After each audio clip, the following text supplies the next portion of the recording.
Hey, Mr. Foster, would you introduce yourself? Tell us your name and DOC number, please. Monjero to 1-8 Foster 367-917. Right. Yes, that's what I have. Thank you. Let me just acknowledge the folks that have joined us on the Zoom. I think you can see them. We have Sheriff Dusty Gates, Mildred Ferguson, Mariana Ferguson, Shamel Ferguson, Belinda Smith, and Tanya Singleton. And we'll allow those who've indicated they'd like to speak at the appropriate time. First, Mr. Foster, I'm going to read some identifying information. We'll have a parole interview with you. We'll hear from the ward, and then we'll ask those who've indicated they want to speak. We'll ask for their comments at the very end. You'll be allowed to make a statement before we vote. Yes. Okay? All right. Mr. Foster, you're classified as a fourth felony offender. You're currently serving a 30-year sentence. You were sentenced in Union Parish 2006 for armed robbery. You have a parole eligibility date, which was January 31st of this year. Your good time date is March 30th, 2029. Does that sound correct? Yes, ma'am.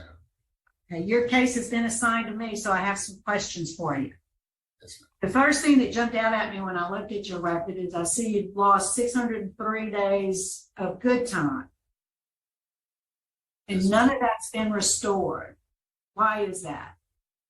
Because I assumed that I could not earn it back, but I took classes and I'm in my limit. I cannot earn them on good time. Right. Well, I see that you have over 700 hours in credits. But there is a mechanism for you to have some good time restored if you can remain right up free. And I think that's been your problem, right? Yes, ma'am. Your last write-up was June of 2022. You lost 180 days of good time in 2021. So what's going on? Why are you having trouble following the rules? Well, ma'am, I have problems at times, but I know how to adjust to them problems. I have a dark. I was doing a dark moment in my life when 2022 was a dark. When 21 was a dark moment in my life. I had lost a lot of loved ones, and it was hard to cope with, ma'am, so to speak of. So, but you have, acting out with defiance and aggravated disobedience and contraband. I mean, yes, it was a mistake, man. But I didn't. Yep. Okay. I do want to say this. You had the drugs in 2022, but I do see you completed Living in Balance, which is a substance abuse education program in 2018. So what was your takeaway from taking that program? Well, I learned that I didn't have to be dependable on drugs as a scapegoat. I started going more to church and depending on a higher power than to depend on drugs. Well, so you slipped in 2022 and you just threw away everything you learned. When you had some issues going on, that's where you went back to. What's your job? Trustee, Range Crew 16. What does the Range Crew 16 do? Landscaping, reaching out with painting schools, garden work, whatever. How long have you been a trustee? Ma'am, since April. Of this year? A couple months. So that's good. Maybe you've turned the corner. I hope so. Yes, ma'am. I do see you were removed from substance abuse education in July of 2022. Why was that? Why were you removed? I was not removed, ma'am. It was I completed a class, but I didn't have enough classes to earn a certificate. Oh, okay. Well, there was a notation and it said removed, so you've explained that. I do see you made the dean's list at Ashland University in 2018. That's quite a feat. Congratulations. Thank you. So considering your conduct history, which is poor, why do you think we should give you an opportunity for early release? Man, because I have made the transition. My mistakes made me who I am today. I can't say that I was a perfect person, but I strive for perfection. I know the parole board do grant me parole, that I will find help if I need help for the substance abuse. I got family support. I have a job waiting. And beyond which my family do need me. My mama going through some things right now. My sister's struggling with 2 jobs and raise her kids. But if the parole board do grant me parole, I know for a fact I'm not coming back to prison. I have matured while I was in prison. After 2 decades, I learned what it takes to be productive in society. I won't let my flaws. I do see you've served 20 years of your 30-year sentence, but your record says you have made poor decisions all the way through 2022, a year ago.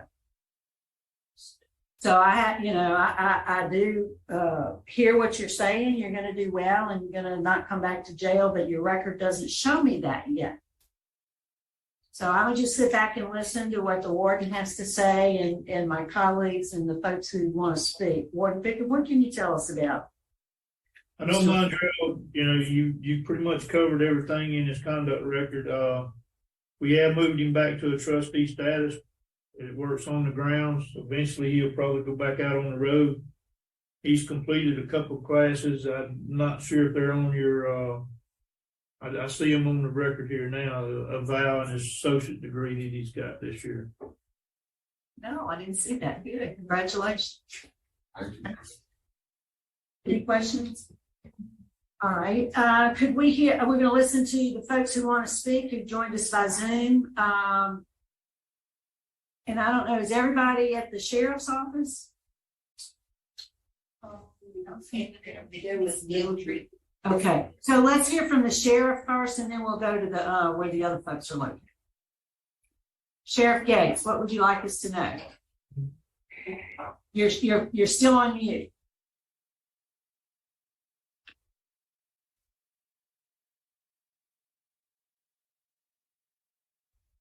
Sorry about that. Thank you for the opportunity to let me come and speak. I'm speaking on behalf of the family, victim's family. Very concerned about this. Although this happened prior to my taking office, I reviewed the file. This was a very violent crime. Based on what I'm hearing that you say that he's already a 4-time convicted felon. Apparently he has issues with even in a controlled environment, he's having issues. And it concerns me what would happen if he got out. Very concerned about that. And I stand with the family. I think we have to give them some consideration. The victim can't stand here and make a statement. So I'm making a statement for the family. And we totally oppose this parole. Yes, sir. Thank you. We appreciate your participation. Ms. Ferguson, Mildred Ferguson, could we hear from you, ma'am?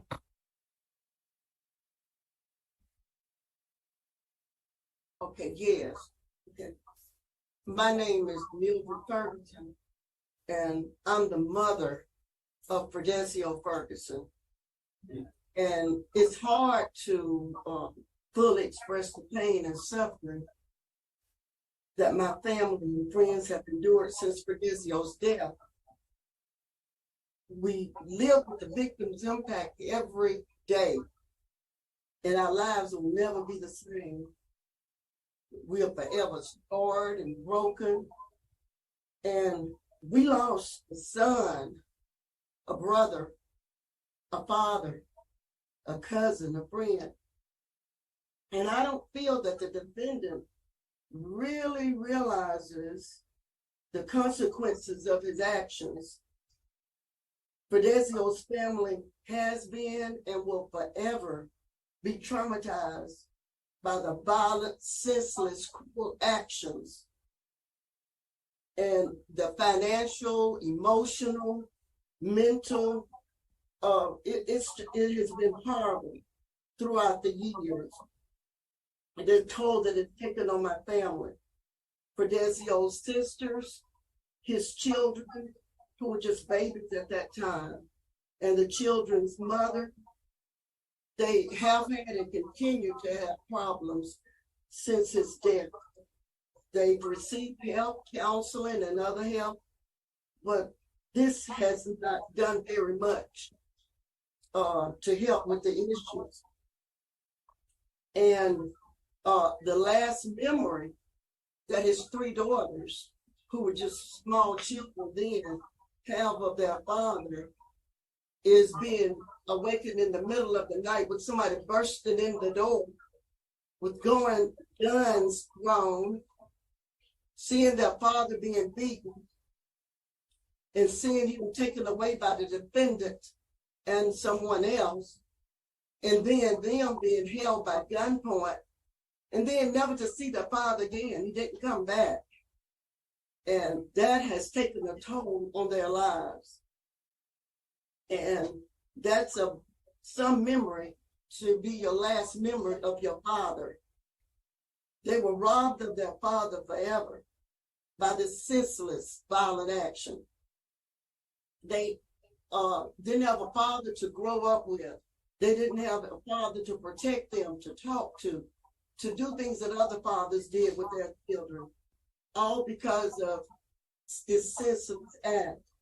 And the defendant is asking for compassion and mercy. But I ask, how much compassion and mercy did the defendant consider when he made the decision to do what he did, and to rob and beat and to be a part of my son's murder? And I say that now it has brought a bit of relief in knowing that the defendant has been incarcerated and is incarcerated for his actions.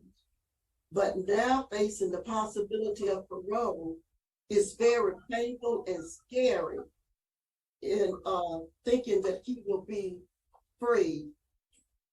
And it is the request of the family that the maximum penalty that was imposed, that it will continue, the defendant will serve out his time, and therefore no parole will be granted. And I just want to thank you for allowing me and my family to speak today. Yes, ma'am, Ms. Mildred. We appreciate you doing so. I think we have Mariana Ferguson who wants to speak.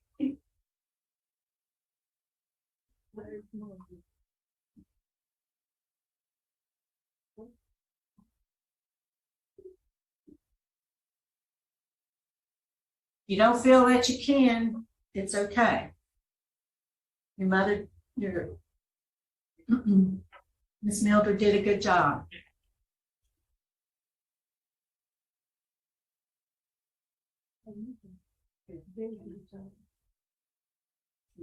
I don't think she's going to be able to speak. Okay. Shamel, how about Shamel? Okay, Shamel is there. She's not with us. She's on the Zoom. Okay, go ahead. We'd like to hear from you. You're on mute. Can you unmute?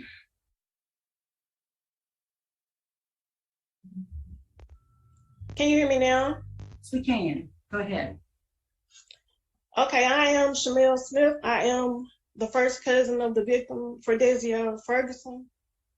And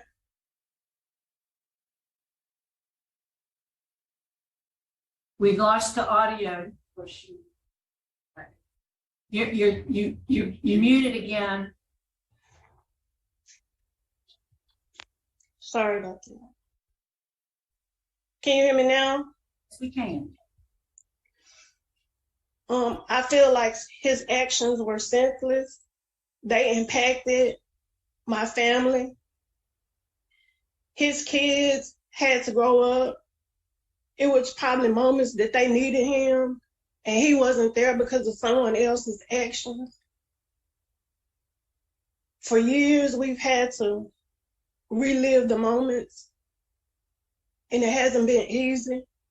It hasn't been fair. And even after he's been incarcerated, I see that he's gotten education, took classes, but he's also displayed that he has a pattern of negative behaviors that hadn't improved. My cousin has grandkids that'll only be told stories of him. They'll never get to meet him. I've seen the tears fall from my family eyes. I've cried myself. It's just not fair. When he decided to commit or be a part of that robbery, he robbed a mother from having a child. He robbed kids from having a parent. He devastated a whole community. And never, even though he said that he changed, I can't identify his change with his behavior and his mentality. I've had the privilege of being a correctional officer. I know there's rules and policies and procedures that he's violated. So me personally, I wouldn't be comfortable with him being in the community. It wouldn't be fair to my family. You know, if he serves his time and is one day free upon the date that he was sentenced versus an early release, he'll probably get the privilege of seeing his mother, his siblings. But my family, we won't get that. All we have is memories to hold on to, and it's just not fair. Yes, ma'am. We appreciate your input. Thank you so much. You're welcome. All right, Mr. Foster, is there a statement you'd like to make to us before we vote? First off, I would like to say something to the family.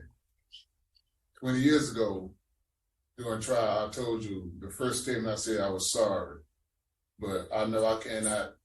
I don't know what to say to ease your pain because I'm always be a part of your family because I did do something senseless when I was younger. Even if I do not get granted parole today, I want y'all to know that sincerely, I am sorry for what I've done. The pain I caused your family.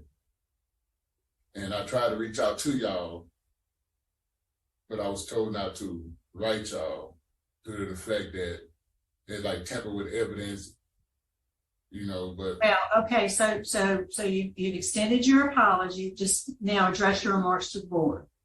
Yes. If I do get granted parole, I am a better person. I have changed. If you know the person that I was, you can see the change in me. You have people in this room that know me, that's been around me for years. I have changed dramatically. Yes, I have made a little bad decisions in my past. We all make mistakes. I'm only human. I'm not perfect. But those mistakes made me who I am today. I'm more determined, more focused.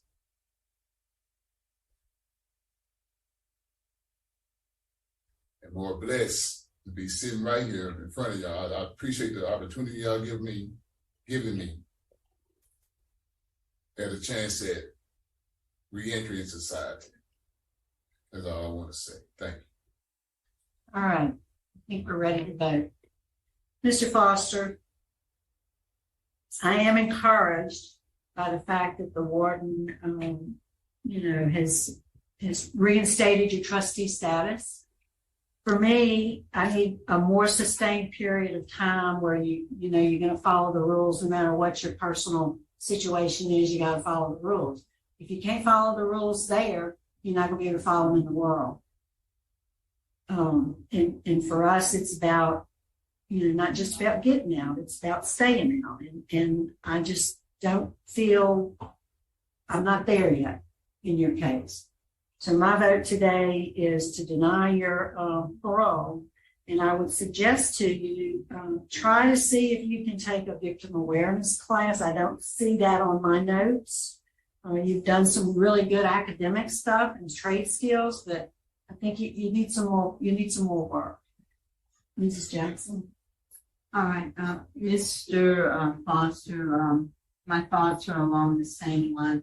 I think the disciplinary history is unacceptable.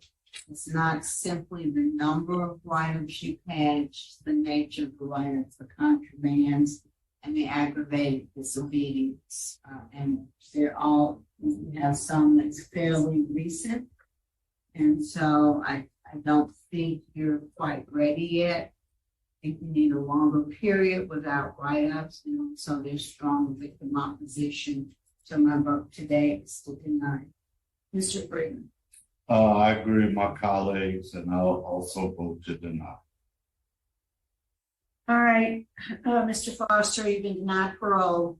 You've got some more work to do. Good luck to you, sir. I want to thank everybody who participated today.